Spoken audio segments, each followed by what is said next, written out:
Every time I go back home to New York, every single bodega I see has 1,000 CBD products, whereas someone could get arrested for smoking a dime bag. A lot of these marijuana laws are really just because of racism, discrimination. As a black woman, I've been aware of this and I've been living this all the time. Where we are today is Come Back Daily. I am part of the team here. It was the first space that agreed to do one of our inclusive projects at Cannaclusive, which was to get black and brown owned brands in the store and women owned brands in the store. The way that CBD is marketed now, it's still very whitewashed. And that's why it's so important for me to always profile black and brown owned brands, because they exist and they are the shit. Even with legality in California in general, the legislation is such a mess. There's a huge influx of corporations or money-hungry type people coming in, and they're kind of meeting at a head with all the people who have been in cannabis and are working towards different things.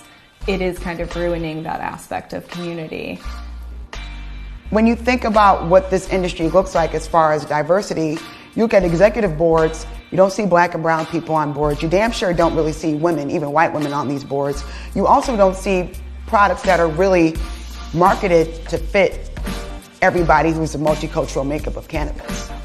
So a lot of this is just catered towards kind of creating this clean identity of the plant when it's clean already. And so when you look at campaigns that are heavily white male, that are very bro-y, that are very much not making you feel like you would want to buy it, you should call them out and say, yo, I'm not buying you, and why do I need to support you if you're going to subjugate women and have her holding your device and she's in a bikini? Like, that's not even what I'm doing. I'm usually ass naked, smoking, trying to do what I got to do to get through my period. Like, that's the reality that I'm living in with a lot of my female colleagues.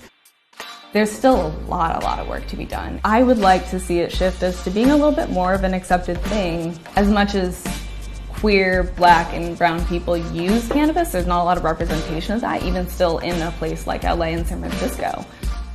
Cannabis is an inclusive item. We all consume it.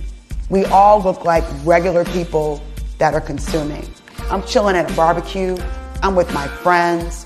I'm in a backyard. I might even be in a bathroom stall. These are the realities of what everybody behind this camera and in front of this camera deals with. My role that I'm taking in this is to lift up brands that get it, that are inclusive, that are ran properly, that are sustainable. And I'm not even looking at trying to work with people that are trying to make things fit in a place where they're excluding marginalized citizens.